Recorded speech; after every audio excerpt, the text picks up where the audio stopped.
con xin quy phần phẩm tăng do con đức tu hành hồng độ, xin cho con đã thành phần quả để cho đến khi hoàn toàn giác ngộ. Con xin quy phần phẩm tăng do con đức tu hành hồng độ, xin cho con đã thành phần quả để lợi ích chúng sanh cho đến khi hoàn toàn giác ngộ. Con xin quy phần pháp tăng cho công đức tu hành hồng độ, xin cho con đã thành phần quả để lợi ích chúng sanh với hành nguyện giải thoát luân sanh. Con xin đời đời quy phần pháp tăng cho đến khi thành quả vô thường chánh đẳng chánh giác, đang hành ra thành khí lệ tử vi để lợi ích chúng sanh. Quy trước chư Phật con xin phát tâm liên trọn giác ngộ với hành nguyện giải thoát luân sanh. Con xin đời đời quy phần pháp tăng cho đến khi thành quả vô thường chánh đẳng chánh giác, đang hành ra hành trì lệ tử vi để lợi ích chúng sanh. Quy trước chư Phật con xin phát tâm liên trọn giác ngộ với hành nguyện giải thoát luân sanh. Con xin đời đời quy phần pháp tăng cho đến khi thành quả vô thường chánh đẳng chánh giác, đang hành ra hành trì để lợi ích chúng sanh. Quy trước chư Phật con xin phát tâm liên trọn giác ngộ cầu cho tất cả chúng sanh được hưởng an lạc cùng cả cõi nguồn an lạc. Cầu cho tất cả chúng sanh được hết khổ đau cùng các cõi nguồn khổ đau. Cầu cho tất cả chúng sanh chẳng rơi an lạc và mãi lìa đau khổ. Cầu cho tất cả chúng sanh đều an trú trong bình đẳng tánh trí và những hồi tham sân si. Đại địa này đầm ngát hương thơm khen muôn hoa đẹp, điểm tổ gọi núi tu di tư thiền bộ châu cùng nhân nguyện. Nay con xin cùng dự đến vô lượng chư Phật, nguyện cho chúng sanh đã hưởng tình độ quốc. Khi tăng Guru Ratna mình là không ni yami, tăng Guru Ratna mình là không ni yami, tăng Guru Ratna mình là không ni yami.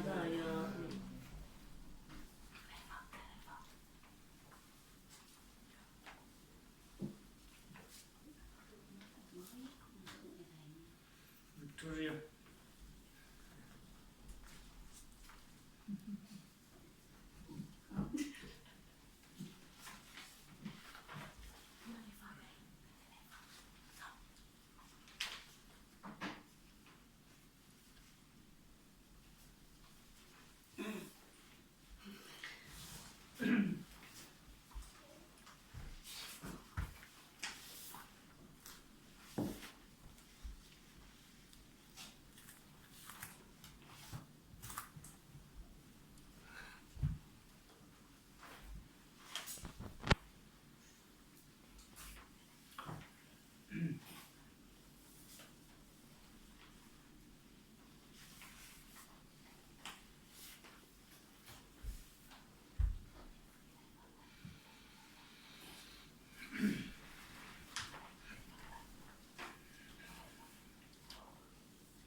Kanji Dirjana Jirjana Nemendara Dirajini Jindan Dengadru University Zone Bill Namkanda Kanji Nepajuru Jirab Gaveri Batimba Kayamba, the Adam Tabatabu, two Western Jini Dirji, Latalami Miamchi, Bombo Dan, Kajin, Latuchi, Chala Chavachipan.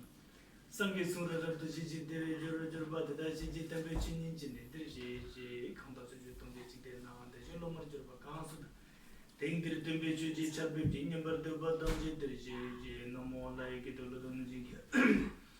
Dunda the major number door which is done on Jisamba Tamjiki to target.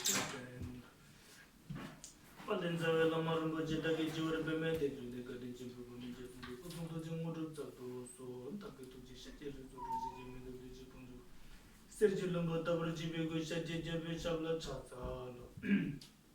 Chabon Koloji Vijabon, Chendo Kawasam for Sangeton, Kala Kanti, Teletemba. Sumba Jerizella Chasolo Siji Jawadam Gigi, Shibombo Chibu, Siji Kundi Patu, Bayama Chasolo Kanji, Shinji, Pangala Soton. Johnny George Jejibato Jejamla Chasa, Lo Nalindaru to Danzi, Tinjit on the Kala, Shivala Shijo, Lama della Chata, Lo Shijatam Jizibijam, but to Vinti to Summit Elizabeth on our jungle Major Lobuja.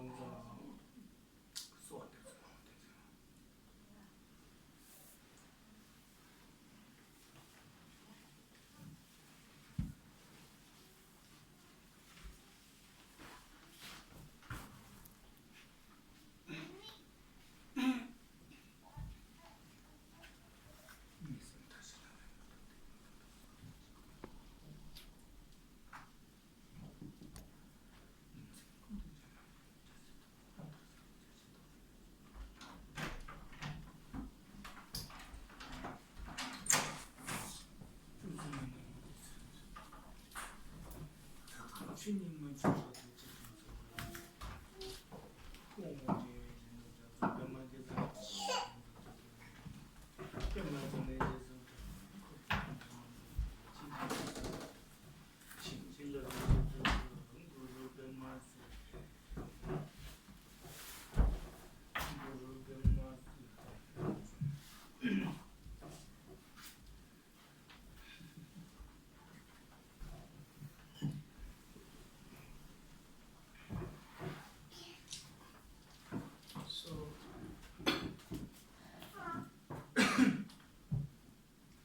Yesterday we talked a lot. Hôm qua mình nói rất là nhiều. Do you remember Mọi người có nhớ được chú Bích nào? I will not ask questions in words. Này không có câu hỏi thôi.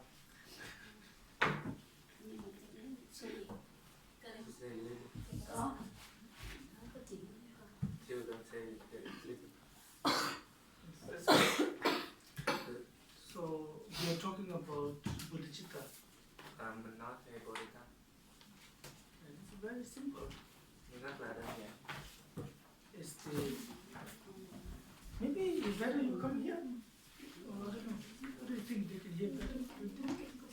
Nghe được em nói không? Nghe không? Lớn chút. Cỡ này được rồi gì?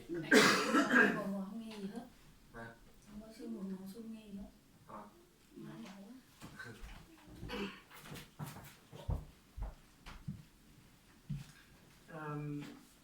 Bodhicitta is the mind, is wish to attain enlightenment for the sake of all sentient beings. Bồ đề tâm là tâm cầu cho sự giác ngộ toàn giác của tất cả chúng sanh. And this is very important to trust this mind. Nó rất là quan trọng, mình phải tin tưởng vào cái tâm này.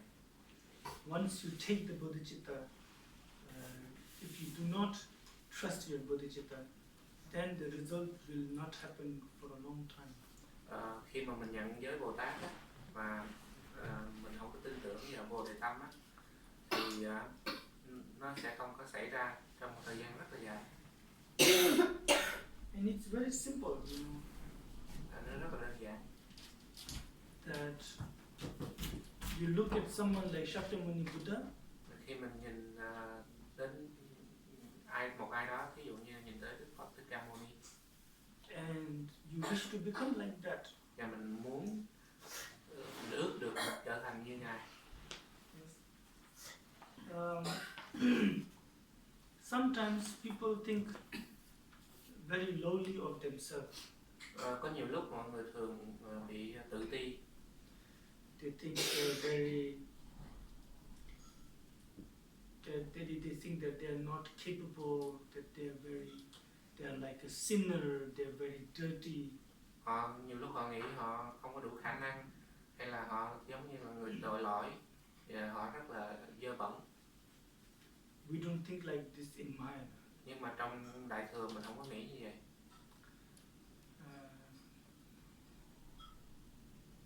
Anybody can attain enlightenment.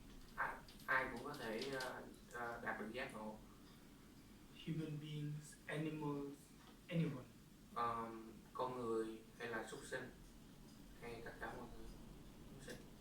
If you have compassion, nếu mà mình có từ bi, and if you have the wisdom, và mình có trí tuệ, enlightenment will happen. Giác ngộ sẽ xảy ra. So this text is teaching us how to have compassion, how to have wisdom. Cho nên bộ lượng này sẽ dạy cho chúng ta làm cách nào để đạt được từ bi, làm cách nào để đạt được trí tuệ. Because these things are also, we have to learn them. Tại vì những cái này mình cũng phải cần học. This is not common knowledge. Nó không phải là cái sự hiểu biết bình thường. Common idea of compassion is almost like a pity. Like you do look down on those who are suffering and you are the stronger person and you help. Thường cái sự hiểu biết bình thường á của từ bi là giống như là mình hại, mình ngó xuống rồi mình thấy người ta bị khổ rồi mình giúp đỡ. Common idea of compassion is almost like you're doing a big favor to the other person. Cái sự hiểu biết bình thường của từ bi là mình ban ơn cho người ta. That's not the way of compassion here. Đó không phải là cái cách mà từ bi được giảng dạy trong đây. The way of compassion here is looking at sentient beings and thinking, oh, in my many previous life, this person must have helped me a lot. So today I can help this person back. So I just repay the kindness. That's all. Cái cách giảng dạy từ bi trong đây là mình phải nhìn là có rất là nhiều kiếp rồi mình được mang ơn từ người này giúp đỡ mình, cho nên bây giờ mình có khả năng giúp đỡ là họ, mình được trả cái ơn đó. This type of thinking is very important. Then you become humble. Mình suy nghĩ theo lối này thì nó rất là quan trọng, mình có thể đạt được cái sự khiêm cung. Even if you give a mountain of gold to other people, you don't have arrogance. Ngay cả khi mà mình cho một cái núi vàng cho người khác cho nữa, mình cũng không bị ngã mạn. Anyway, so I think we are on the 15th stanza now. Mình đang ở câu 15. The two types of bodhicitta, right? Có hai loại tâm bồ đề.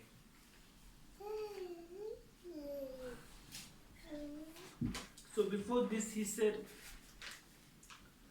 those who are afraid of karma, those who are afraid of cause and effect, those who think, oh, I have done a lot of bad things in my life, so something very bad will happen in this or in the next life, should take bodhicitta, because bodhicitta removes the negative karma.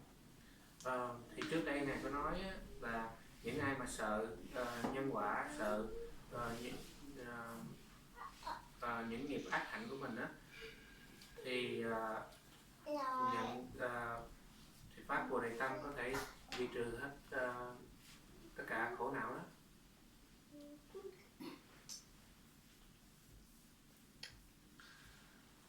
This is a very good news for us actually. Đó là một cái tin rất là tốt cho chúng ta. Because nobody wants to go to lower realm. Tại vì không có ai muốn bị đọa vào ba cõi thấp. But of course, if we can all become monks and nuns, that would be great. But that is, first of all, that's not possible. Second of all, even that is no guarantee that you will not go to lower realm. Nếu mà mình có thể trở thành tu sĩ thì đương nhiên nó là tuyệt vời rồi. Nhưng mà cái việc đầu tiên là mình không thể làm được điều đó. Cái thứ hai là nó chưa chắc. Tại khi mà mình tu sĩ chưa chắc thì mình đạt được, mình tu chứng được. Sometimes you do more wrong things when you are in a position. Khi mà mình ở một vị trí nào đó thì thường mình làm nhiều tội lỗi hơn. But anyway,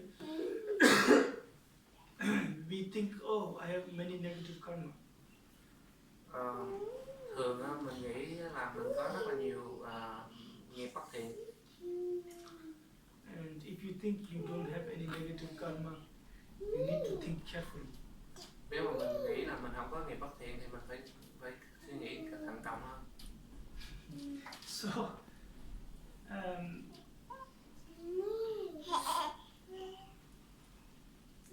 then, if we really feel like we have a lot of negative karma, then how to purify them? Nếu mà mình cảm giác là mình có rất là nhiều nghiệp bất thiện á, thì bây giờ làm sao để mà mình tịnh hóa á? Of course, there are many ways of purification. You practice, you meditate, you pray to Buddha. Đương nhiên có rất là nhiều cách để mà tịnh hóa nghiệp lực bất thiện, giống như là mình ngồi thiền, mình cầu nguyện với Đức Phật. But the highest form of purification, one of the highest form of purification is compassion. Nhưng mà một trong những cách mà cao nhất để mà tịnh hóa là khởi tâm từ bi. When you feel compassion for other sentient beings from the depth of your mind, your negative karma either completely destroyed or made very very small. Khi mà mình khởi tâm từ bi từ sâu thẳm của tâm mình á, thì á, cái nghiệp bất thiện của mình á, một là nó hoàn toàn bị tiêu diệt, hai là nó trở thành nhỏ đi. Like he said, it's like going in samsara with a very strong bodyguard, so you have no fear of samsaric suffering. Giống như mình đi trong sinh tử luân hồi mà có một người bảo vệ rất là mạnh, mình không có sợ được sinh tử luân hồi. Then, so after saying that, so then we think, oh, so what is the... Okay, so wanting to be liberated for the sake of all sentient beings is bodhicitta. So what types are there? Are there any types, or is just one bodhicitta? Cho nên á, cái tâm bồ đề mà muốn khởi là cái tâm khởi lên muốn cho sự giải thoát cho tất cả chúng sanh, thì nó có loại tâm bồ đề như thế nào? So he says there are two types. Cho nên ngài có nói đến là có hai loại tâm bồ đề. He says, Chanju semde dordune nabani sujede chanju membe semde chanju juba ni no. Tâm bồ đề bao gồm hai nguyện để tu tập, trước là nguyện phát tâm, sau thực hiện tâm ấy. Okay. Chanju semde dordune. In short, the bodhicitta is of two types. He says. Yeah. Ngắn gọn, bồ đề tâm nó có hai loại. The aspiration bodhicitta and application bodhicitta. Một cái tâm gọi là tâm khởi nguyện, rồi một cái tâm là tâm thực hành. Aspiration bodhicitta is wishing to become enlightened for the sake of others. Tâm nguyện là cái mình muốn cho wishing first to be enlightened. Wishing to become enlightened for the sake of others. Mình muốn trở thành đạt được giác ngộ để lợi lạc cho chúng sanh. Aspiration. It's called aspiration because you are not necessarily doing anything. You can just sit and wish and nothing. Gọi là nguyện là tại vì mình chưa có phải cần làm gì hết á, mình không phải đi đâu. And then the application means actually practicing now. So first I think, I want to be enlightened for the sake of all sentient beings. That is aspiration. Then, so for that reason, I'm going to meditate. I'm going to make offering, like this. Còn cái tâm thực hành nó là giống như là mình ban đầu mình nguyện là để lợi lạc cho chúng sanh, cho nên bây giờ tôi thực hành thiền định. Đó là tâm hành. That's application bodhicitta.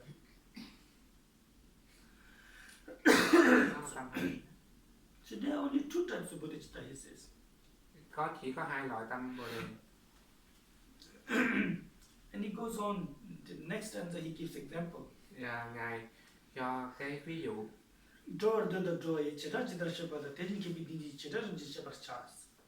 Ai cũng biết rằng muốn đi khác với đi, người trí nên biết rõ sự khác biệt như vậy. Before you do anything, you have the wish to do it first. Trước khi mình muốn làm cái gì á, thì mình phải khởi cái tâm là mình ước mình muốn làm cái điều đó.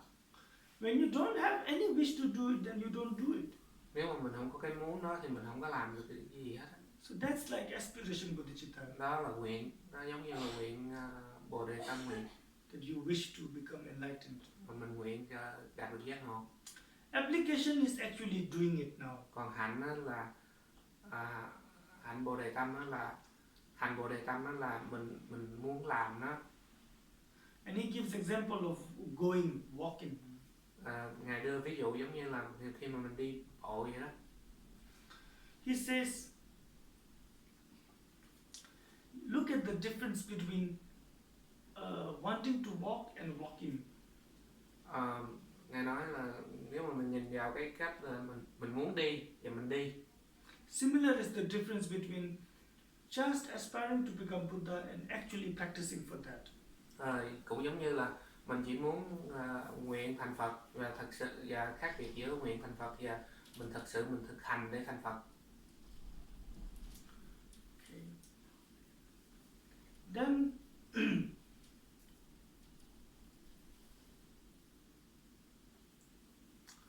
he says these two, one is the initial wish to become enlightened, second is the actual doing. These two have difference in merit. Hai cái này nó có cái sự khác biệt ở về phước báo, một cái là nguyện, một cái là thực hành. This is what somebody yesterday asked questions. He said, if I take the vow and I don't practice for like 5 years or something, yeah, what is happening? So at that time he has the aspiration bodhicitta, but the application bodhicitta is very weak, almost. Yeah. Giống như hôm qua có câu hỏi là có người thọ giới mà 5 năm, 10 năm không thực hành, thì cái người đó được họ nhận cái nguyện Bồ Đề Tâm, họ chưa có thực hành, thì cái thực hành nó rất là yếu. Yes.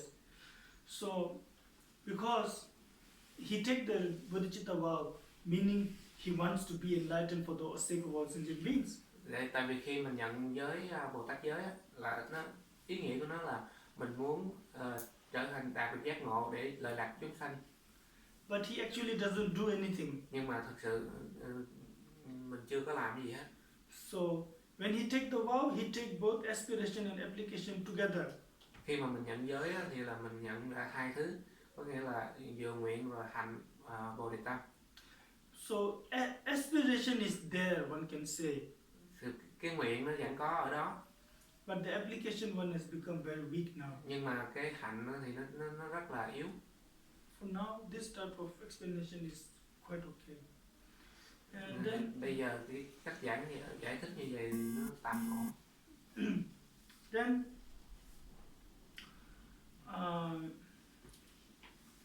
장준면 말씀이 코스 저 체주에 지달 주 말씀 주 소남 괜찮 중앙 means. He says, so there is a difference between the merit. For example, someone who just take the aspiration, for example, someone who only aspire, oh, may I become Buddha for the sake of all like this, and someone who not only aspire, but actually try to do something now, practice and be generous, have discipline, meditate. Their merit is different, he says. Nguyện phát tâm Bồ Đề tuy sinh kết quả lớn, không thể sánh bằng nguyện thực hiện tâm ấy. Thì khi mà mình nguyện, nó có hai cái phước báo khác nhau. Cái nguyện á, nó có phước báo nhưng mà nó không có phước báo lớn bằng cái thực hành. Khi mà mình hành thiền định hay mình hành một trong những pháp gì đó. Good. Did you read the? Yeah, I have. Then he says, 장준면 말씀이 콘서트 오치죠. The two. Oh, the two together? Yeah. Oh, then I'm looking at the wrong chapter. No, not the next page.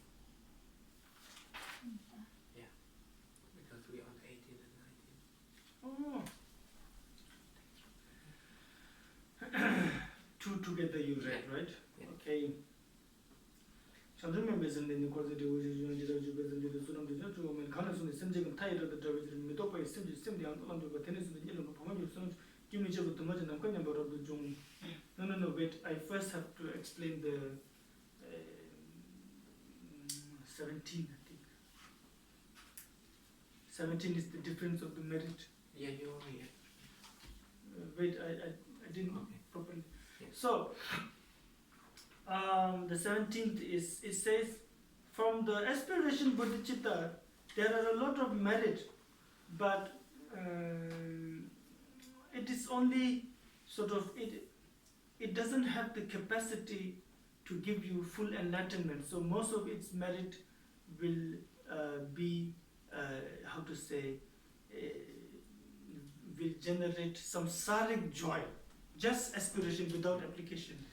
Nếu mà mình chỉ có nguyện á, phát tâm Bồ Đề thôi đó, thì nó không đưa mình tới cái quả vị toàn giác được, mà nó chỉ cái phước báo nó chỉ cho mình được cái sự cái phước báo của thế gian thôi.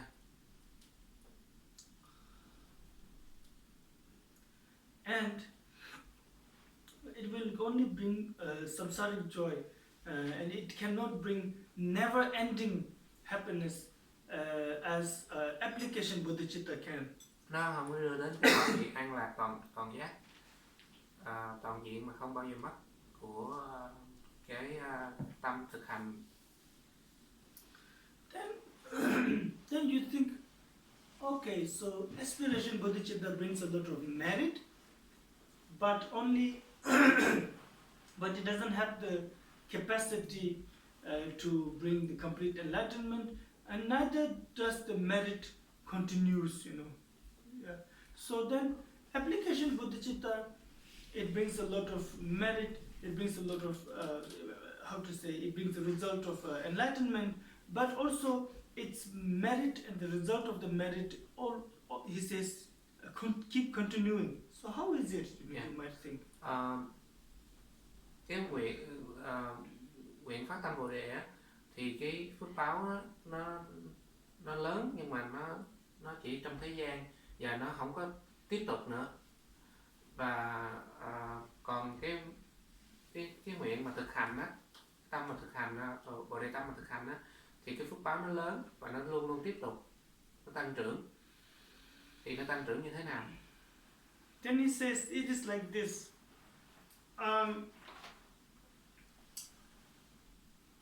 From the moment somebody take this bodhicitta, ngay từ lúc những ai mà nhận giới Bồ Tát, with the firm conviction, very strong conviction, với là cái tâm rất là dũng mãnh. From that moment onwards, whether the person is sleeping, eating, walking, or in the toilet or whatever, the merit keeps growing. Ngay cả khi mà ngay từ lúc nhận giới Bồ Tát với tâm dũng mãnh, thì cái người đó ngay cả khi mà đi đứng, nằm ngồi, ăn uống, ngủ nghỉ hay là đi vệ sinh hay chăng nữa, thì cái phước báo lúc nào nó cũng tăng trưởng. Merit becomes as vast as the space, he says. Phước báo nó rộng lớn như là hư không vậy đó. Because he is keeping the vow all the time. Tại vì người đó luôn luôn giữ giới. Once you take the vow, until you do something that will destroy the vow, you have the vow. Khi mà mình nhận giới là mình có giới, trừ khi là mình làm cái gì đó để mà mất giới.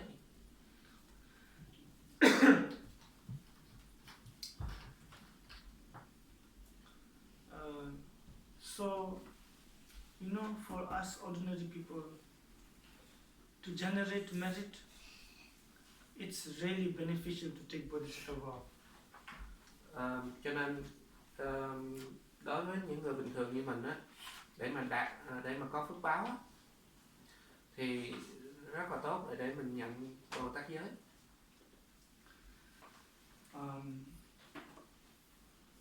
And it's not so difficult to keep. Và nó không có khó để mà giữ giới. As long as you do not let go of sentient beings, you will have bodhicitta. Nếu mà mình không có bỏ rơi chúng sinh á, thì mình vẫn còn Bồ Đề tâm.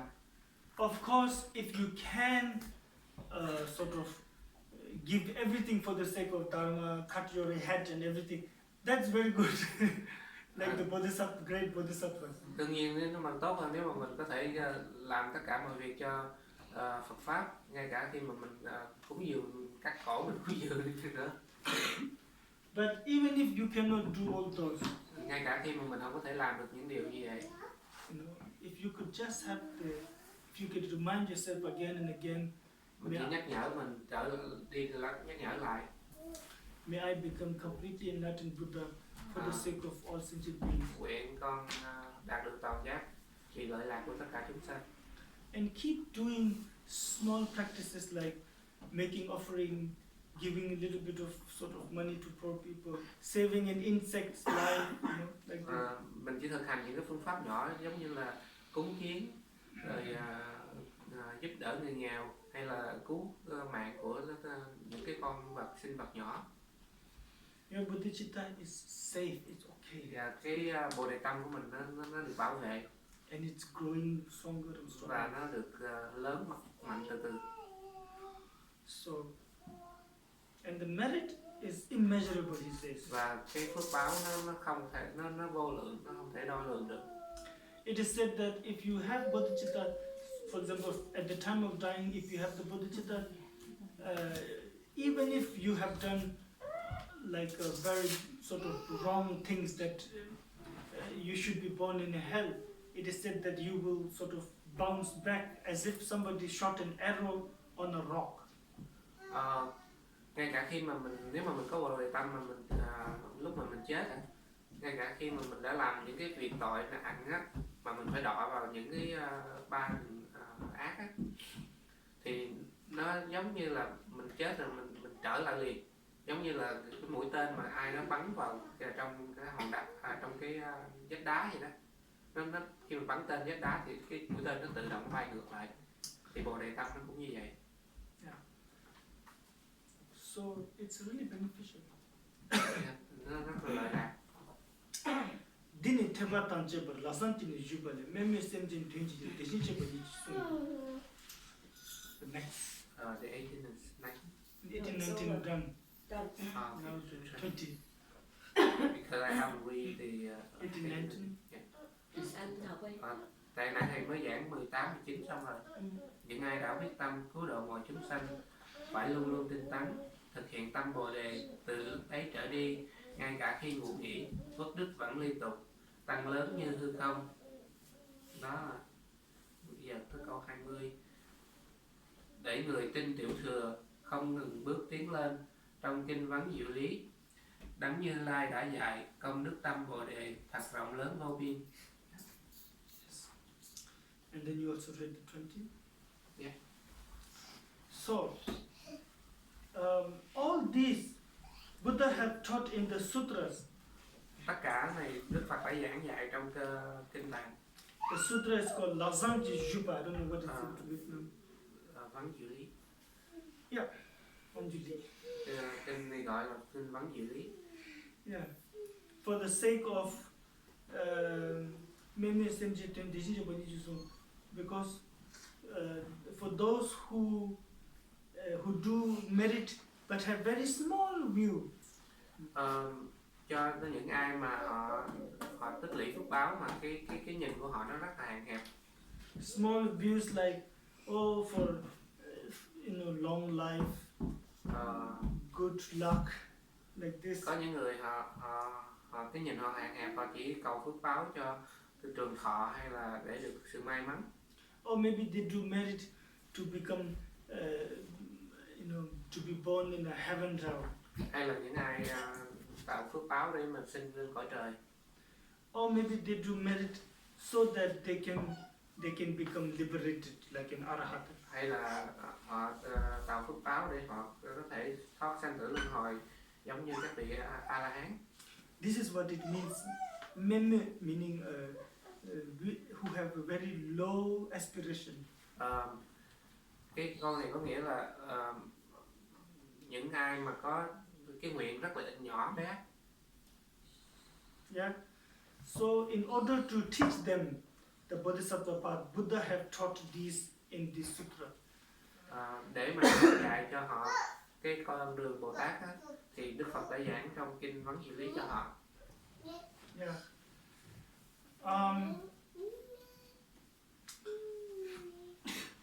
Now, in the Mahayana tradition, then everything depends on the mind. Trong Đại Thừa thì tất cả mọi thứ nó đều phụ thuộc vào do tâm. Anyway, in the Buddhist tradition too, everything depends on the mind. Trong Phật giáo cũng vậy, thì tất cả mọi thứ đều do tâm. For example, two friends can go to the same market, buy the same flower, and offer it to the same Buddha. Giống như hai người bạn đều đi tới một cái chợ, mua một loại hoa để mà cúng dường lên Đức Phật. Merit is different. Nhưng mà Based on cái the phước báo nó khác nhau. Based on their aspiration. Tùy theo cái nguyện lực của họ. Let's say, okay, 2 is not enough. Let's say 2 người không đủ. Let's say there are 4 friends. Bây giờ mình lên tới 4, thí dụ 4 người bạn. They go to the market, buy the exact same similar things to offer. Thì họ đến chợ, họ mua giống cái vật phẩm cúng dường. The Belgian, the Danish cheesecake. Họ mua cái bánh cheesecake của Đan Mạch. It's the same cheesecake. Cái bánh cheesecake giống nhau. So each one have cheesecake. They go to the offer to Buddha. Mỗi người đều có một cái cheesecake giống nhau, rồi họ đến họ cúng dường lên Đức Phật. So the distance they walk is also same. Cái khoảng đường họ đi cũng giống nhau nữa. But the first person make offering and then says, may I live long, may I have good business, good luck, good health and good fame, like this. Their ideas like this. Cái người đầu tiên á, họ nguyện á, họ cúng dường rồi họ nguyện á là họ nguyện họ sống lâu, họ có kinh tế họ tốt, rồi họ có danh vọng. So then this first person will only have this type of result. Thì cái người này chỉ có cái kết quả như vậy thôi. Then the second person make offering of the cheesecake. Và cái người thứ hai họ cúng dường cũng cái bánh cheesecake giống như vậy. And say, may I not be born in a lower realm in my next life. Rồi họ nguyện là họ không sanh rồi qua cõi thấp ở đời kế. May I be born in a higher realm like human or God. Nguyện sanh lên cõi cao giống như người hay là trời. Cheesecake is the same. Cái bánh cheesecake nó giống nhau. But now the result is better. Nhưng mà cái kết quả nó khác biệt, nó tốt hơn. Only difference is the mind. Chỉ khác biệt ở tâm. So the person actually, if the person gets born in a higher realm like God realm, automatically the result of the first person is there: long life, healthy, wealth. On top of that, is not born in a low realm. Nếu mà cái người thứ hai á mà được sanh lên cõi trời á, thì đương nhiên những cái kết quả của người thứ nhất và người thứ hai đều hưởng, giống như là sống trường thọ, được kinh tế tốt, được nhiều người biết đến. The third person make offering and say, may I, because the third person thinks samsara is like a dirty place. Cái người thứ ba nghĩ trong sinh tử luân hồi nó dơ bẩn thỉu. It's like a house on fire. Giống như là cái nhà lửa đang cháy. And I want to get out of it. Và họ muốn thoát ra khỏi đó. And thinking like that, offer the cheesecake. Họ nghĩ như vậy, họ đi cúng dường cái cheesecake. This third person get the result of being like an arahat. Thì cái người này họ đạt được cái kết quả giống như là trở thành giống như là cái vị A La Hán. Think about it now. Mình nghĩ về đó bây giờ. Same action. Cái hành động giống nhau. What difference between the first and the third result? Cái sự khác biệt gì giữa người thứ nhất và người thứ ba? One will only have a long life, maybe wealth, little bit of fame. Một người thứ nhất thì họ chỉ muốn trường thọ, rồi kinh tế và danh vọng. And this another one become liberated. No more anger, no more desire, no more self-thinking, wisdom. Và cái người thứ ba là đoạn tất cả sân hận, được giải thoát. See the Buddha directly. Và được gặp Đức Phật trực tiếp. Become an object of veneration of all. Và trở thành devotion là được tôn kính. bởi tất cả mọi người. And then the fourth one says, I offer this, make this offering, and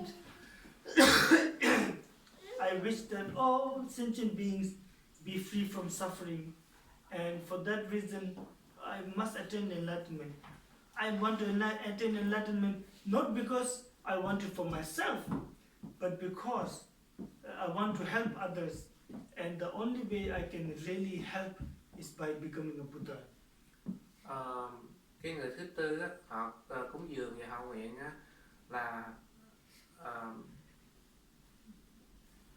for the benefit of all sentient, I want to become enlightenment.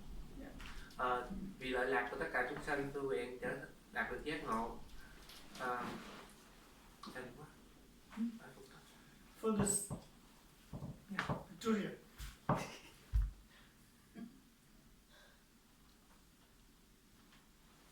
For the benefit of all sentient beings, I want to attain enlightenment, but not because I want to have something for myself.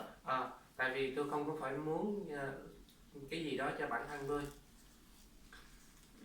But it is, if I want to help others, this is something I must have.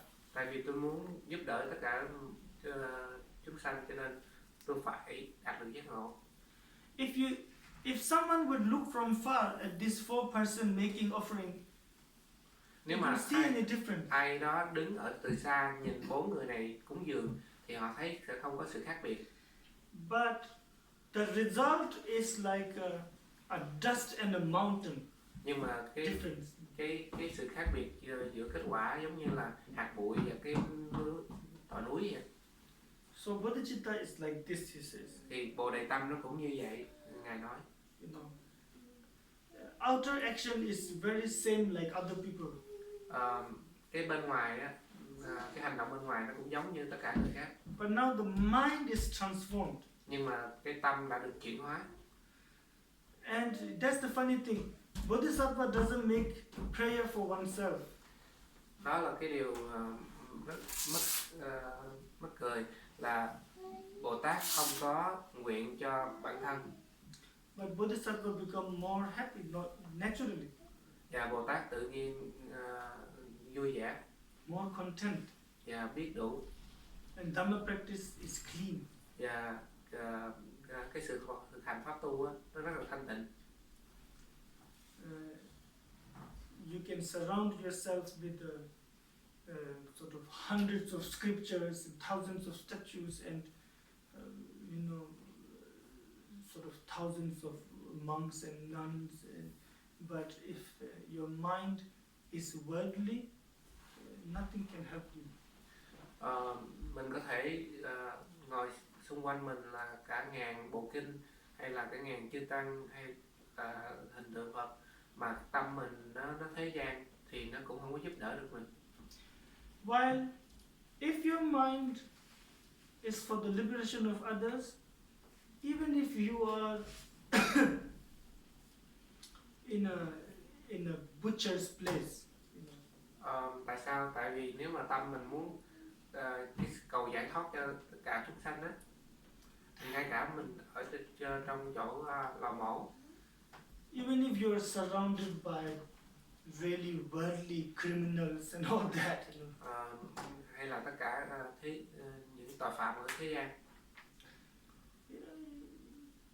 your mind is completely secure. Tâm mình được bảo vệ. And you save yourself. Và mình được tự bảo vệ. This is important. In the sutras, Buddha says, Bodhisattva does everything for sentient beings. Nó rất là quan trọng, tại vì trong kinh Đức Phật nói là Bồ Tát làm tất cả mọi thứ đều cho chúng sanh. Sometimes Bodhisattva is born as a king.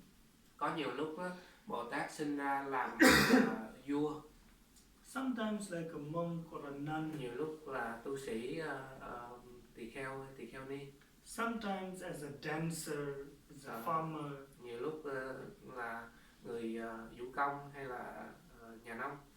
fisherman, hay là người đánh bắt cá, sometimes as a very ruthless general that looks very cruel, hay là người thô bạo, sometimes as a butcher and prostitute. hoặc là đồ tể hay là gái điếm. This is important to know and to remember again and again that Bodhisattva can be anywhere. Cho nên nó quan trọng là mình phải biết, là mình phải nhớ là Bồ Tát có thể ở tất cả mọi nơi. We should not be trapped in outer display of things. Mình không có nên bị kẹt vào cái hình tướng bên ngoài. That's then just like what these people do these days, advertisement. Thì giống như cái mà người ta làm thời bây giờ là quảng cáo. When somebody says this is the best soap, you know, and it's the, how to say, they put new package, nice package, and you pay a lot. Maybe it is the same quality like much cheaper soap, but because advertisement you fall for it. This is very same with our traditional way of thinking. Oh, Dhamma practitioner has to be always like sitting and, you know, yeah. Giống như quảng cáo vậy đó, mình trả tiền rất là nhiều cho cái ví dụ như một cái cục xà bông mà nó được bao bọc đẹp bìa đẹp rồi này kia, nhưng mà nhiều lúc chất lượng nó cũng giống như cái cục xà bông bình thường mà mình phải trả tiền thêm. Thì trong Phật pháp cũng vậy, mình đừng có bị kẹt vào cái hình tướng của người tu, là phải ngồi thiền, ngồi yên hay cái gì đó. Many Dhamma practitioners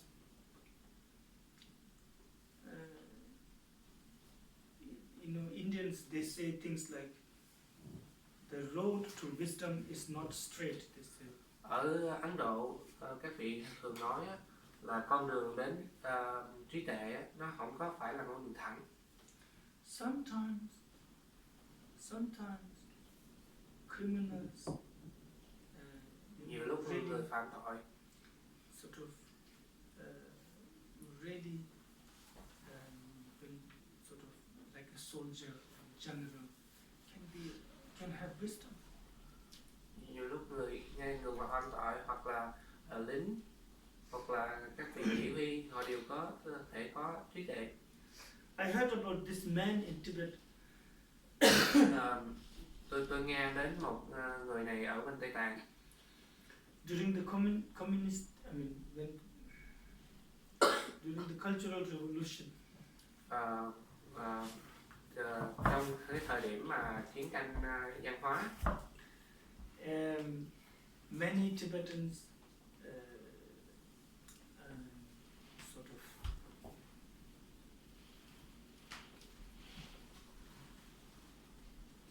like almost 14% Tibetans died. Thì có khoảng 40% người Tây Tạng mất.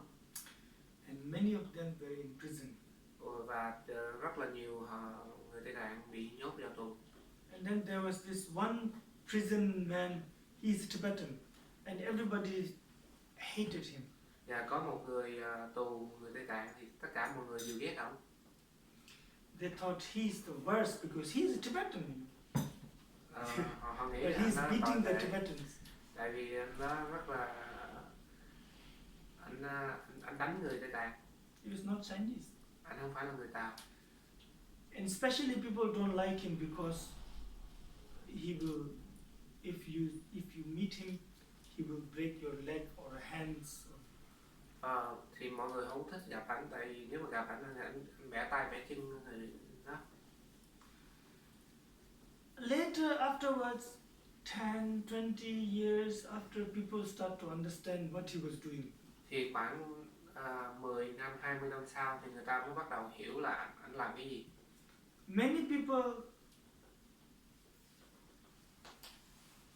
Most people who didn't meet him, they died in the prison. Tại vì những người mà không có gặp ảnh á, thì họ bị chết ở trong tù. What he does is that Cách anh làm là because in the prison you have to work and stuff. Tại vì trong tù mình phải làm việc. So if you can work, they keep you long. Nếu mà mình có thể làm việc thì họ giữ mình trong tù lâu hơn. So he break people's hand and leg, so they cannot work, so they go home. Cho nên ảnh bẻ tay bẻ chân người tù nhân thì họ không có thể làm việc nữa, thì họ có thể đi về nhà. Afterwards, people understand. Like that. Sau một thời gian thì mọi người bắt đầu hiểu. Bodhisattva can be like that. Thì Bồ Tát có thể làm như vậy. So many. We don't understand. Có rất là nhiều mà mình không thể hiểu. And this is good to know. Dạ, cho nên mình phải biết. Sometimes when things happen in your life that is not in your control. Đôi lúc ở trong cuộc sống mình có nhiều gì xảy ra mà nó không có phụ thuộc vào mình. How people talk to you, how people react to you, you cannot control it. Cách người ta nói chuyện với mình, cách người ta đối xử mình không có thể. So it's good to sometimes think, oh, I don't know, maybe it's a great bodhisattva, I don't know. Cho nên mình nói là mình không biết, có thể người đó là một trong những vị Bồ Tát vĩ đại. Like that, you yourself will become more peaceful. Thì nếu mà mình tập như vậy thì tự nhiên mình sẽ được an lạc hơn. Maybe this is bodhisattva, maybe not, it doesn't matter. Có thể họ là Bồ Tát, có thể họ không phải Bồ Tát, nó không quan trọng. So then the next one, semje namje lene san salo nyamdo samnaya pendo samba thangde de sonam pame denjo ne semje re me deva padu me basadu ju re yente pame jugar do me is two together. Yeah. Okay. Chỉ nghĩ cách chữa lành đầu mọi người khỏi nhất là phát tâm chân thành đem lại bao phước đức. Phước đức càng thâm sâu khi cứu giúp chúng sanh thoát ưu phiền thống khổ, đạt được cõi an lạc. Yeah. Here is a very famous story of a previous life of Buddha. Ở đây có một cái câu chuyện rất là nổi tiếng về tiền kiếp của Đức Phật. The previous life of one of the previous life of Buddha, he was born to a sea merchant. Ở trong tiền kiếp Đức Phật được sinh vào trong gia đình thương buôn đường biển. And the parents didn't. They always try to have a child, but all the child died. Especially they want to have a son. You know, India it's very important to have a son. Thì cha mẹ của ngài muốn có con, và nhất là có con trai, nhưng mà họ không có được. But they get son. A son will be born and will die. Will be born, will again die. Nếu mà họ sinh ra con trai á, thì sinh ra rồi xong mới chết, sinh ra xong mới chết, sinh ra xong mới chết. So this time they have a son, and then the priest says, we have to change. We have to give the son's girl's name. Cho nên lần này họ sinh ra được một người con trai, và lần này thì cái người tu sĩ mới nói là phải đổi tên của đứa con này. So they call him girl. Cho cái tên của con gái, cho nên họ gọi là nữ. Yes. Nữ ái. Câu chuyện của nữ ái á. So his father went to the ocean when he was very young and he died there. Thì người cha đi ra biển khơi từ lúc nhỏ và mất. Girl or a daughter, yeah, you can say daughter or girl, Pomo, yeah. He grew up and Nữ ái anh ta lớn lên, và then he asked his mother, now I want to work. Và anh hỏi mẹ anh là bây giờ anh muốn đi làm việc. What does my family do? Và gia đình mình làm nghề gì? So his mother was very afraid. She thought if she tell him the truth, he will go and do what the father did and will die. Và người mẹ sợ nếu mà người mẹ nói sự thật gia đình làm việc gì á, thì anh ta sẽ đi theo con đường của người cha và sẽ bị mất. So she lied to him and said, "We are incense maker." Cho nên người mẹ nói xạo với lại anh ta là gia đình mình làm nghề bán nhang. So he thought, okay, no, we are incense seller. Maybe maker too, I don't know. But so he goes to sell incense. Cho nên anh ta bắt đầu đi bán nhang. One day he sell incense, he get a little bit of money, he make offering to his mother. Một ngày anh bán được một số tiền thì anh dâng lên cho mẹ. Second day he get more money and he give more to mother. Và ngày thứ hai anh có thêm tiền nữa thì anh lại đưa thêm cho mẹ. Third day he make much more, again he may give more to his mother. Ngày thứ ba anh ta làm nhiều hơn nữa và anh đưa nhiều hơn nữa cho mẹ. So this goes on for weeks and months and he become more and more and more rich. Thì cái này nó tiếp tục tuần tháng và anh trở nên giàu có. So the other incense seller start becoming jealous and they start worrying, oh, he's becoming rich now. Và những người bán nhang khác họ sợ là anh ta trở nên giàu có. So they go to him and say, oh, your father was a great ocean merchant. He goes to the ocean and does big things. Why you do small things like this? Cho nên họ đến gặp anh ta nói là cha của anh là một thương buôn biển, làm việc lớn. Tại sao anh làm những việc nhỏ? So then he hears this and he goes and he asks his mother and she says, yes, it's true. Khi mà anh nghe vậy thì anh đến hỏi mẹ anh thì mẹ anh nói đúng rồi. So now he wants to go to the ocean. Cho nên bây giờ anh muốn đi ra biển giống như cha. His mother begged and begged, he doesn't listen. Người mẹ năn nỉ nhưng mà anh không có nghe. Then he gets a ship ready. He has many hundreds of merchants to go together. Rồi anh bắt đầu làm có tàu chuẩn bị xong và khoảng cả trăm thương buôn khác cùng anh. As he was going out of the door, his mother cried and catch his leg. Khi mà anh bước ra khỏi cửa thì mẹ khóc và mẹ nắm lấy chân anh. He was a very good son, but at that moment he became angry and he do like this with his leg and it hit his mother on the head. Anh ta là người rất là có hiếu, nhưng mà tại lúc đó anh rất là bực bội cho nên anh phớt chân và đá vào đầu mẹ. He said, I'm doing a new business, this is very inauspicious what you're doing.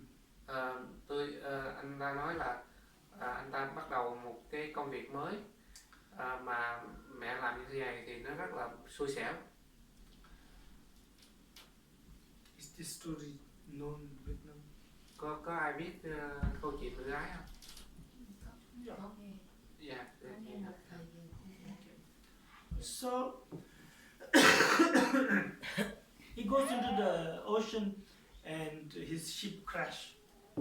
Cho nên anh đi ra ngoài biển, cái tàu của anh bị vỡ. And he catch onto a wooden plank and he goes drift to an island.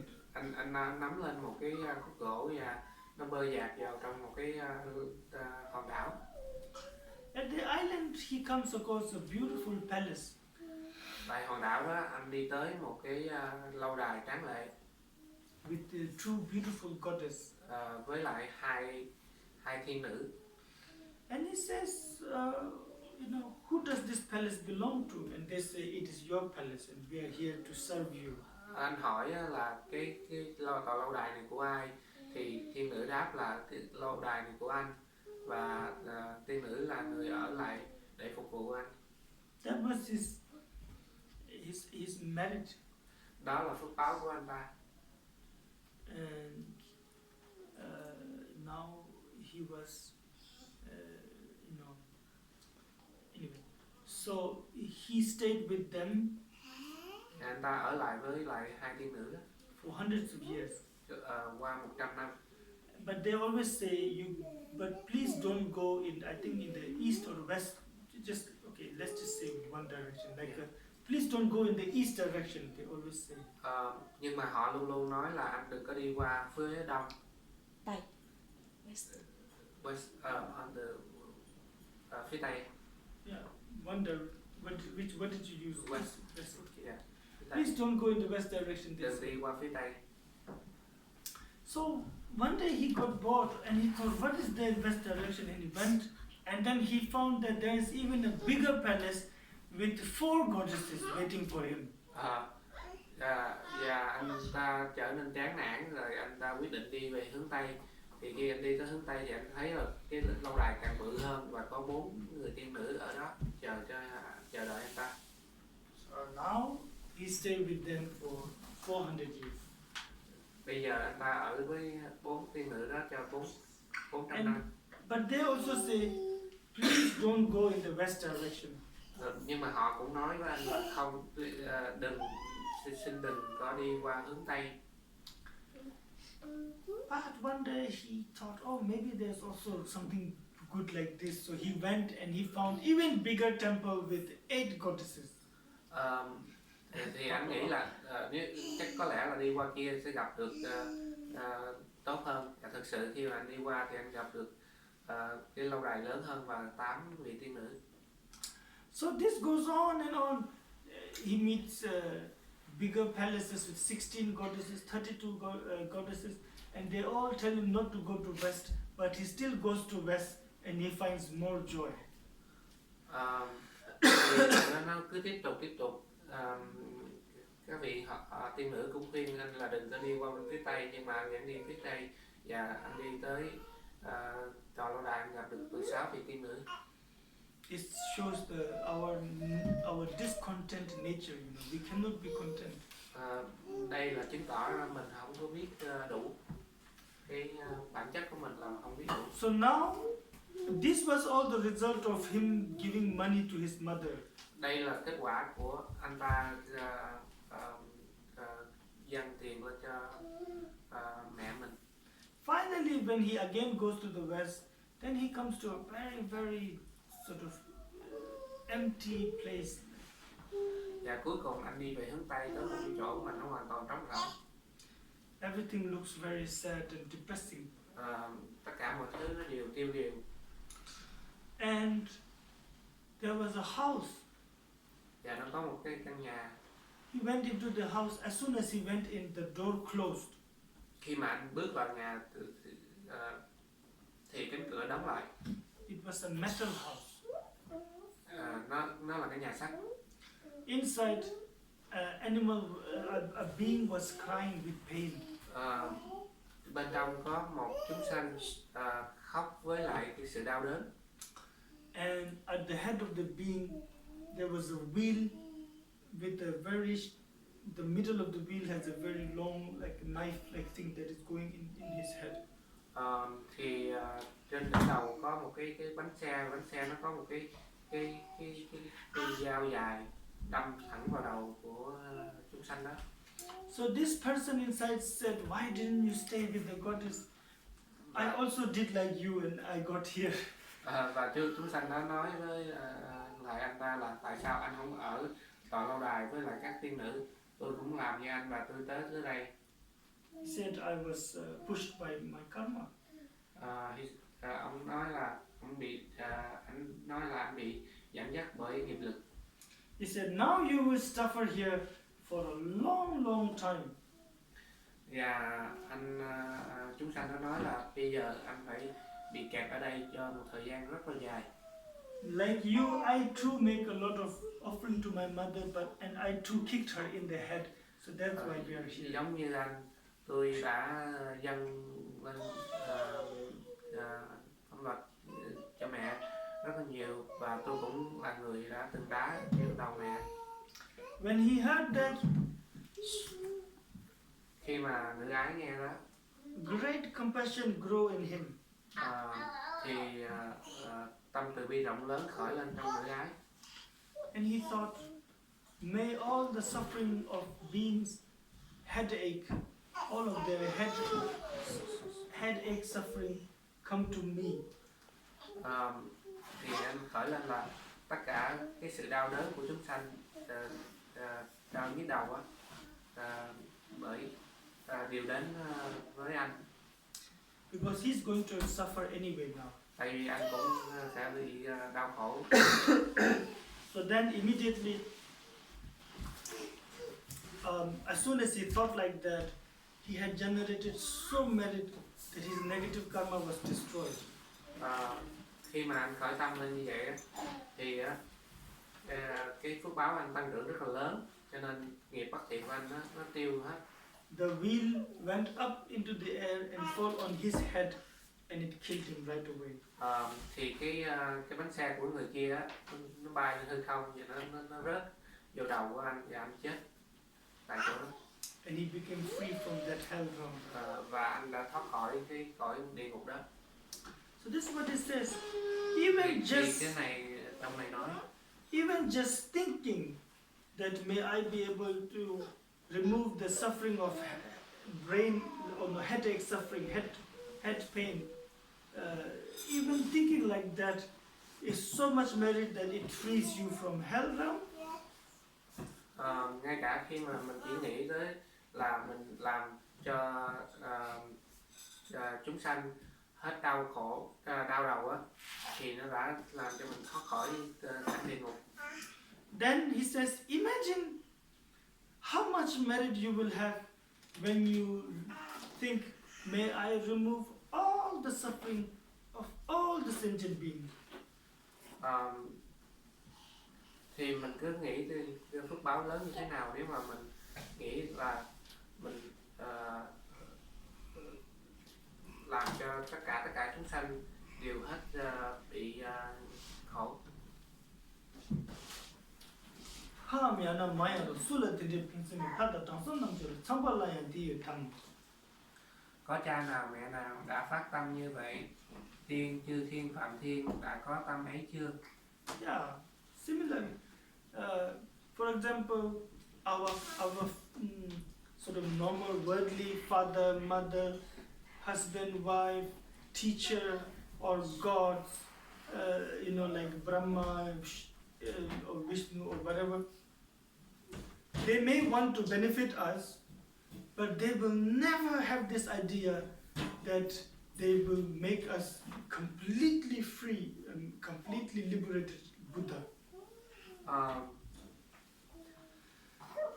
Cha mẹ thế gian của mình hay là thầy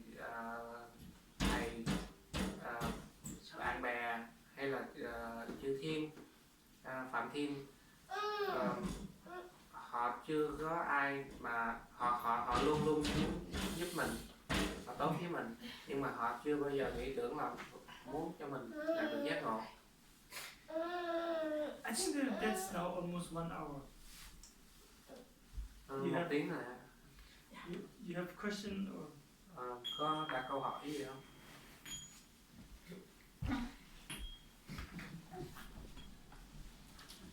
You have to read this text. Mọi người phải đi đọc cái bản bộ kinh này By yourself. Tự mình đọc. Not like quickly but slowly you read it. Không phải là đọc lẹ nhưng mà đọc chậm, suy nghĩ. When you're cooking. Khi mà mình nấu ăn ấy. When you're walking. Hay là mình đi bộ.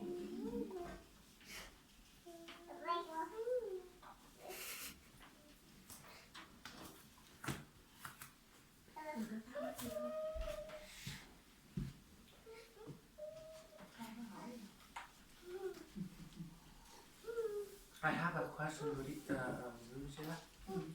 the active bodhicitta and the bodhicitta that we have now. What is the difference between the active bodhicitta? Application and aspiration? No, the active. What is active? You know, when you have when you say you want to give this hand to the other, and you won't keep. And you can give. If you can keep, then you cannot keep. You don't want to keep, and then you fall into the heaven. Active. That's called application bodhicitta. Okay. That is Aspiration is the one that you aspire, you pray. But application is now you actually do it. And if someone asks you to give you your hand and you say no, you don't go to hell, don't worry. Then we all go to hell. Anh dịch lại luôn chứ mọi người. Nobody will become Buddha. Là nguyện, mình nguyện là mình cho người ta tay. Mà mình không cho, mình lấy lại á. Mình lấy lại là hứa đó, có nghĩa đó. Khi mình phát tâm Bồ Tát, mình hứa là sau này mình sẽ trao thân, mình cho tay chân gì đó. Nhưng mà tới lúc đó mình không cho tay chân. Hứa, mình không hứa, mình có bị đọa địa ngục không? Thì thầy nói đâu có đọa địa ngục đâu. Cái người tới xin tay mình không cho thôi. Nếu vậy thì ai cũng bị đọa địa ngục hết rồi. Nhưng mà cái đó là nó không có hứa. Nhưng nếu mình đã hứa có hứa. So we lose our promise. What is the karma for that? No, nothing. You cannot do it, you cannot do it. Mình không thể làm thì mình không thể làm. That's the thing. This is a mental vow. Monks and a nun's vow is body. When you die, the vow is gone. So it's taken on the body, So unless you are sick or something, you get ill, there is no excuse. Understand? But this is a mental vow. And from the beginning you say, I will do as much as, it is in the words here, in the words of vow, it says, I will do as much as I can. Tại vì khi mà mình nhận giới Bồ Tát á, mình có nguyện là mình làm được bao nhiêu hay bấy nhiêu, đúng không? Cho nên cái giới này là giới tâm giới, nó khác với là cái giới tỳ kheo. Giới tỳ kheo là thân giới. Cho nên khi mà chết rồi đó, thì tỳ kheo bị mất giới. But of course, there are but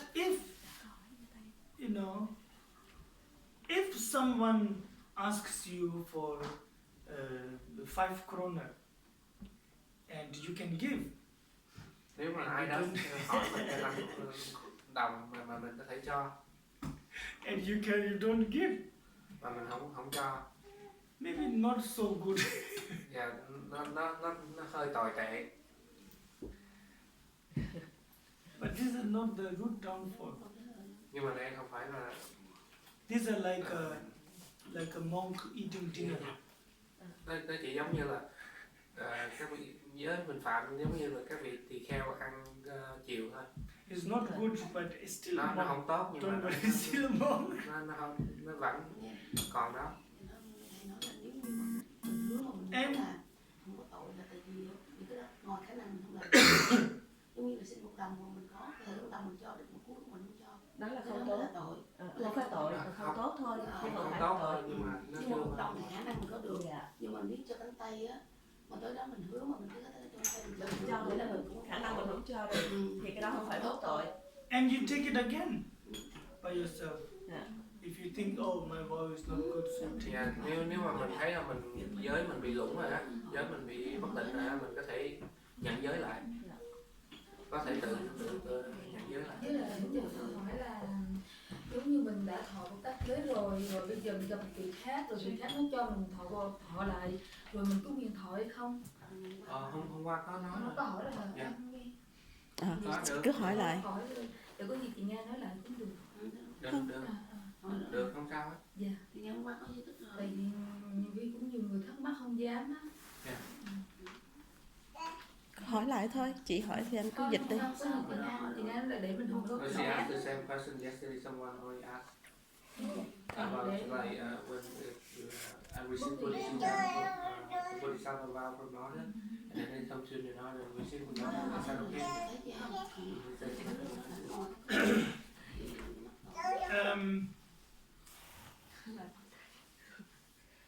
That's okay. Được. Là có câu hỏi này nè. Giống như là nói là mình phát Bồ Đề tâm, mình có thể là chỉ có thể giúp cho tất cả cho chúng sanh, nhưng mà chúng sanh đó mình trong mọi người hầu như là ai cũng có cách phân biệt chúng sanh là gia đình mình với ở ngoài. Nếu mà mình phát tâm Bồ Đề mà mình lại là phân biệt là người nhà mình có thể nặng hơn, nhưng mà người ngoài mình cũng nó khác hơn một chút xíu. nghĩa là cái tâm đó nó có đúng theo pháp Bồ Đề tâm không? She say when we generate bodhicitta, and then we have the different situation between those out there in our family. So when we treat our family different and those out there different, is that still bodhicitta? Yes. Yeah. This is your capacity. Đó là khả năng của mình.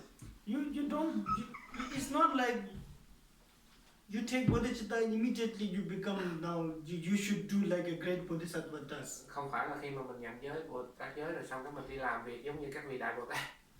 That's not possible for us. Mình không có khả năng đó.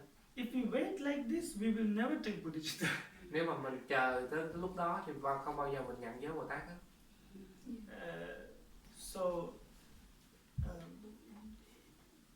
It's like we said, like it's like a swimming. You get into the water, then you learn. Giống như hôm qua mình nói về vấn đề bơi vậy đó, mình xuống nước rồi bắt đầu mình học bơi.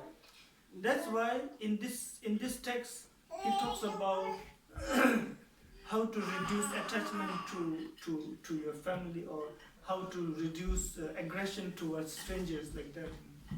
Cho nên cái trong bộ luận này ngài dạy cái cách làm sao để mà mình bớt chấp vào gia đình và bớt bực bội với lại người ngoài.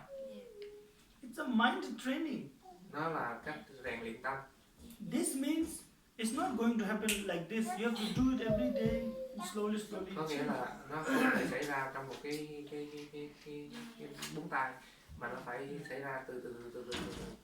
Like anything, like nobody becomes the world's best athlete in one day. Giống như cái gì nó cũng vậy, không có ai có thể trở thành một vận động viên nổi tiếng trên thế giới trong một ngày. Have to practice. Mình phải luyện tập. Masters say like this. Thì đạo sư thường nói như vậy. Indian masters. Đạo sư Ấn Độ. First you give to, if you are, actually this is also from Buddha. Đây cũng từ Đức Phật nói ra. It says, let's say you are a very miserly person. Ví dụ như mình là người rất là keo kiệt. Buddha is not going to say, okay, now you give everything to others. Đức Phật sẽ không nói là ông kêu người đó là bây giờ cho tất cả mọi thứ cho tất cả mọi người. It's not possible. Nó không phải đơn giản. So Buddha says, okay, think that your left arm is you and your right hand is someone else. Đức Phật nói là nghĩ tay trái là mình, còn tay phải là người khác. And you give from your left arm to right, I'm giving to someone else, like this. Thì mình cho từ cái tay trái qua tay phải. Like this. Như vậy. No. Okay, I'm giving to one beggar, two beggar. Then slowly Buddha says, give easy things like your leftover food. Cho một người ăn xin, hai người ăn xin, và từ cho những cái thức ăn thừa của mình. Some miserly person, they don't, not even one grain of rice they let go in. Tại vì những người keo kiệt đó, ngay cả một hạt gạo họ cũng không có bỏ rơi nữa. So he said, oh, give it to animal. Cho nên ngài nói là cho nó cho chúng sanh. Or any beggar who will eat it. Hay là cho người ăn xin nào có thể ăn đó. It's not good, it's leftover, but still it's a beginning now. It's amazing now. Nó không tốt, nhưng mà nó là sự bắt đầu.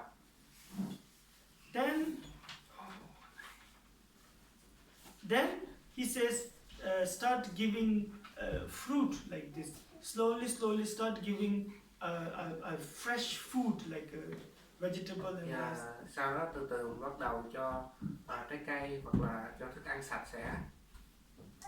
Like this, and he says at the end, after many years, you will be able to give anything people want. Và từ từ cho đến sau nhiều năm mình có thể cho tự thoải mái, mình cho tất cả mọi người muốn cái gì cũng được. So it's a training, you know. Nó là một cái sự rèn luyện. Just because you take the vow doesn't mean now you have to treat everybody same. Không có nghĩa là mình bây giờ mình nhận giới rồi xong mình đối xử tất cả mọi người đều giống nhau hết.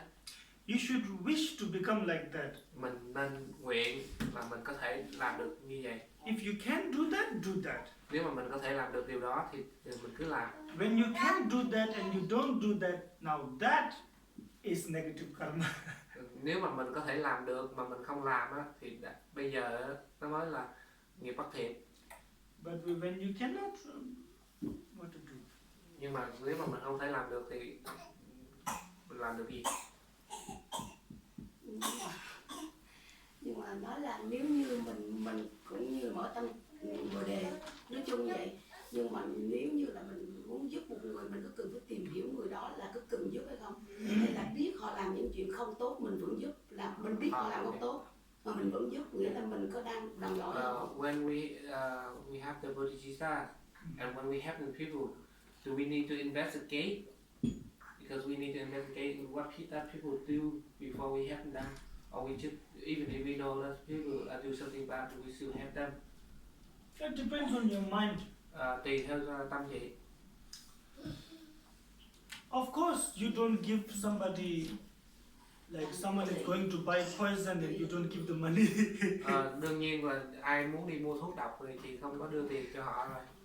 You have to be smart, of course. Đương nhiên mình phải có trí tuệ rồi. Thì như vậy là mình cũng phải có phân biệt ra cho rõ ràng, ý mình phải tìm hiểu cho rõ ràng. Nếu mình muốn cho người đó, hay là mình chỉ cần cho mình không cần biết họ làm cái gì. Do we have to distinction between that? We have to know, or that person do what they do, or we just give to them and then they do whatever they want and we don't want to know. There's no way that you will know for sure they will do what you think they will do. Thật ra không có cách nào mà mình có thể chắc chắn được, mình biết được là họ sẽ làm gì. Even if you think, oh, this person is very good now. Ngay cả mình biết, mình nghĩ là cái gặp người này rất là tốt với em nữa. How would you know? Làm sao mình chắc được là họ tốt? Especially when you meet somebody on a train and they say, oh, like those beggars, you know, please give me, and maybe they use it for alcohol. Giống như mình lên xe lửa thì mình gặp những người ăn xin đó. Maybe they use it for food. Họ xin tiền đó, thì có thể là họ xin tiền để họ mua rượu, mà cũng có thể họ xin tiền để họ mua thức ăn. Because they have to eat, right? Tại vì họ cũng có cần ăn mà. You will not know. Cho nên mình không biết được.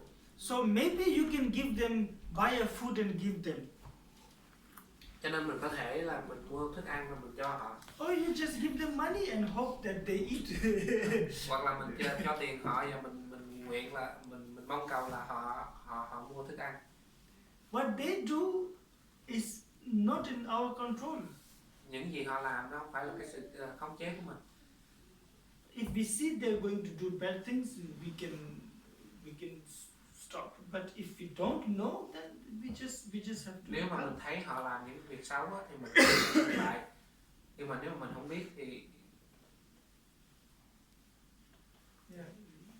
Thì giống như theo mình biết cái người đó làm cái việc đó không có tốt cho, nếu mình giúp cho người đó thì cái chuyện nó sẽ không có tốt hơn. Mà mình là phát tâm Bồ đề, theo phát tâm Bồ Tát mình giữ cái giới đó, nhưng mà mình thấy mình đã giúp rồi mình thấy không có tốt, nếu mình giúp nữa nó vẫn không tốt, mình thấy rõ không tốt, mà mình không giúp nghĩa là mình có phải thối tâm không? đó chỉ có câu trả lời đó. Thì người ta mình thấy là giúp nó không tốt mình không giúp nữa là Tại vì nó không tốt thôi, chứ đâu phải thối tâm. Tại vì mình vẫn luôn giúp mà. Nhưng mà bởi vì nó không tốt thì mình không giúp. tại vì mình thấy rõ là không tốt cho nên mình vẫn là bình thường, mình không giúp. Thì đó ý là giống như là có nhiều cái mình biết được, còn nhiều cái giống như là thầy nói ăn xin làm sao biết được. Thì ở Ấn Độ làm sao biết người nào giàu người nào nghèo, thì nó là rất là bình thường, nhưng mà mình có tâm là mình làm thôi. Nhưng mà nếu phát tâm đó, tốt nhất là mình không nên tìm hiểu là tốt hơn, phải không? She say when we generate bodhicitta, is that better that we don't investigate? It depends, like I said, on your mind. Nó tùy theo tâm chị. Some people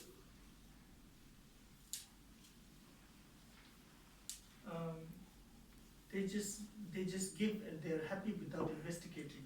Có những người họ chỉ cho và họ đã hạnh phúc với không cần tìm hiểu. Some people have a lot of doubt. Có những người họ thường có nhiều nghi vấn. Those who have a lot of doubt, then maybe do a little investigation. Khi mà mình có nhiều nghi vấn thì mình nên điều tra. Those who don't doubt and those who, well, I'm trying to help. What they do with it, then it's their choice. Còn những ai mà họ không có nghi vấn nhiều á thì họ giúp, và họ giúp thì khi mình giúp rồi thì còn họ làm cái gì đó là quyền của họ. Then these people no need to investigate. Both are okay. Cả hai cái đều tốt.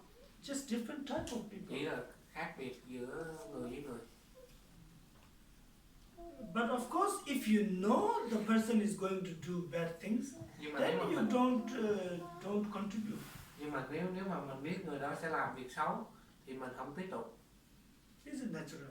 Đó là cái tự nhiên thôi.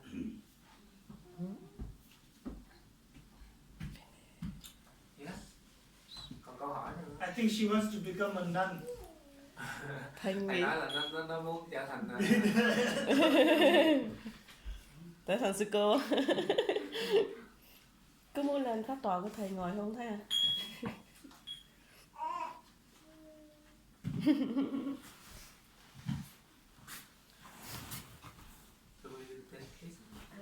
Nếu không có câu hỏi nữa. Oh, I think it's already lunchtime. Yeah. Oh no. You already hungry? Our life is finishing.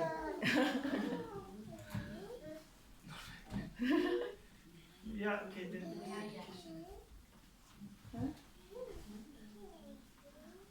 Dạ sao? Thì có hỏi. She has more questions. Còn nữa không có câu hỏi nữa hỏi. Does she ask these questions to other teachers too? That's very good. Chị có hỏi câu hỏi này cho những vị thầy khác không hay là chỉ hỏi thầy thôi? Mấy câu hỏi này chị mới hỏi. Thầy hỏi cho em mà. Không, ý nó hỏi thầy nào chưa? Chưa. No, only you. Only to you. Tại sao? Tại vì có nhiều cái tại vì cái này cái nhân duyên này là tại vì pháp Bồ Đề Tâm, cho nên tâm Bồ Đề, cho nên hợp với mình thường làm từ thiện, cho nên mình nghĩ là mình làm như thế nào là nó tốt hơn, tốt hoàn hảo hơn. Cái lời là mình thọ Bồ Tát giới mà chưa bao giờ được nghe giảng như vậy, đâm ra lúc này nó rất là thích. We have received the Bodhisattva vow, but we never been teaching about the vow. So now we've been teaching about the vow. That's good. That's why they ask. Tại mình muốn hỏi để biết khi mình làm gì hết nó tốt hơn cái mình đang làm. Mình làm mình thấy tốt nhưng mình chưa, nhiều khi mình chịu chưa đúng. Thì mình nghĩ là mình hỏi nữa để mình khỏi phạm á. Thế là mình mất đi nó uổng. Many great masters have become great bodhisattvas by practicing this text.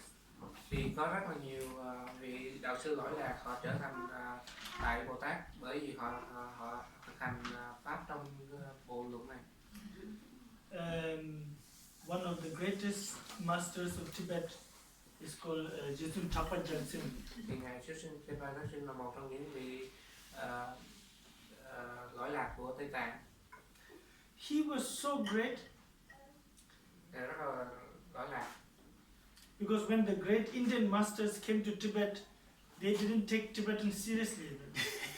Tại vì khi mà các vị đạo sư ở Ấn Độ qua thì các vị không có coi trọng các vị Tây Tạng. They thought, oh, these are barbarian people. What's barbarian? Barbarian, they don't know what is right and wrong. Những người Tây Tạng họ không biết đâu đúng đâu sai. But when they met him, they really begin to accept. Khi mà các vị đó gặp ngài thì các vị đó bắt đầu chấp nhận. When he died, khi mà ngài mất, he passed away in a cave, and the only thing he had was this book. Khi mà ngài mất ở trong cái hang động á, thì cái vật mà ngài có duy nhất là cái bộ luận này. That's how important these texts are. Cho nên đây là cái sự quan trọng của bộ luận này như thế nào. There's another masters who who spent one whole day meditating on one stanza of this text.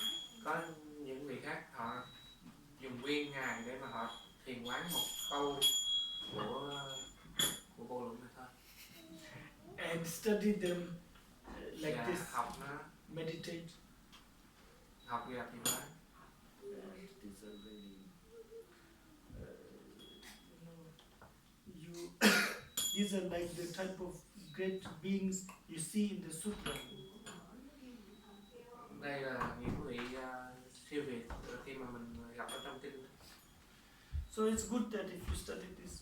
Cho nên nó rất tốt nếu mà mình học bộ luận này.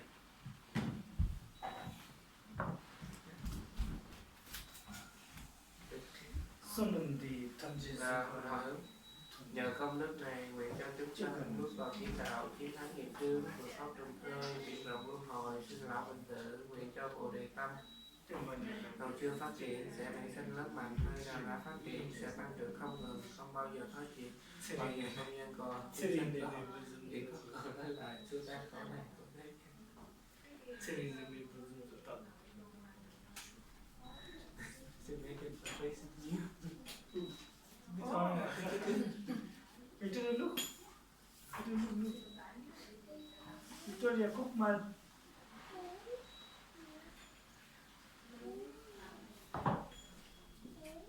Nhanh quá, 2 tiếng nhanh quá. Dạ, tiếng nữa. Khi mình Where did you like teaching? Phải nói nó rất là thư thản. Thì thọ lâu rồi mà không biết cái gì hết trơn á, nhiều người